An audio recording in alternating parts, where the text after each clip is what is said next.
May 1,500 pamilya sa Cavite ang lumikas dahil sa panalasa ng Bagyong Christine.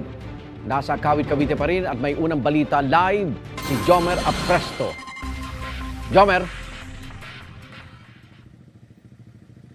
Igan, pahirapan pa rin ang pagdaan ng mga motorista dito sa bahagi ng Binakayan sa Kawit, Cavite dahil yan sa baha na nararanasan sa lugar dulot pa rin ng pananalasa ng Bagyong Christine.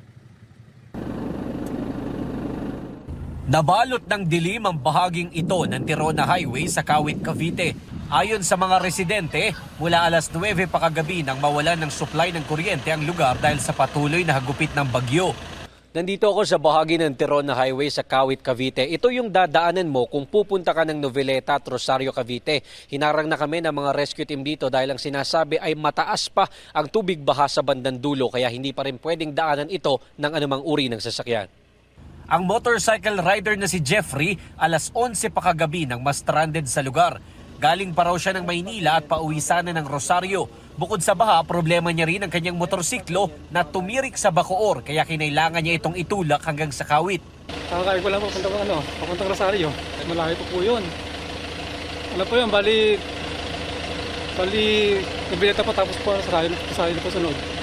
Ang ilang sasakyan naman ipinarada muna sa mataas na bahagi ng tulay na ito para hindi abutin ng baha. Ang mga residente namang ito, mahigit 20 minuto raw lumusong sa baha para makabalik ng kaingin. Galing pa po kami Panamitan, sir. Baha? Yes po, sir. Napakaba mo, sir. Gagento na po. Kasi bewang po. Napalas po yung agos po, sir. Paglakad nyo po doon, talagang napakahirap po maglakad. Ang residente namang si Emma makikitulog muna sa kakilala dahil inabot na raw ng baha ang kanilang bahay. Gaano kalalim yung baha doon? Ano po, hanggang tiyan ko po, tapos malakas yung current. Dito po kami tutuloy kasi medyo mataas na po yung sa amin eh. Opo, lahat po inabot na.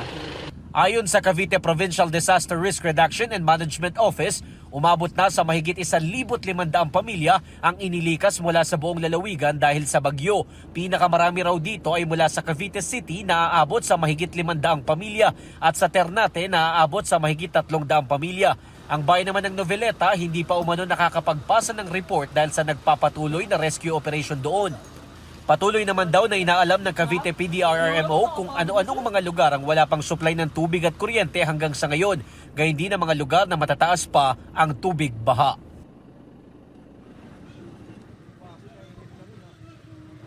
Samantala, Igan, sa ngayon ay matatandaan na una ng isinailalim sa state of calamity ang buong lalawigan ng Cavite dahil pa rin sa epekto ng Bagyong Christine. At yan ang unang balita mula dito sa Kawit, Cavite. Ako po si Jomer Apresto para sa GMA Integrated News.